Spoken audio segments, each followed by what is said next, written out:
I'm going to give you the answer for this question, and the question is, what is inside the top of Disneyland's Matterhorn bobsled coaster? Well, I'll give you a list of the option, and here is a list of the option: a bowling alley, a tennis court, a basketball hoop, a mini golf course. And the correct answer for the question is a basketball hoop. That's the answer. Hi, thank you so much for watching this video. If you find this video is very useful, you can help this channel to grow by subscribing this channel. Please this subscribe button and don't forget to like this video. And if you find this video is not really good, or you don't really like this video, or you kind of feel that it's a little bit offensive or something like that, you can click this one, dislike button. You can do that anyway.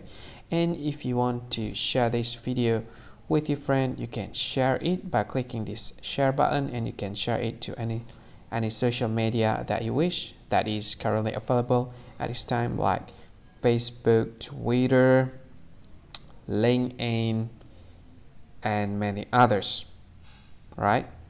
And if you want to add this video to your playlist, you can click this one. You can watch this video later, and you can find more options by clicking these three dots. And yeah, don't forget to subscribe. I think that's all of it. Thank you so much for watching this video, and see you again in another video. Bye bye. See you again.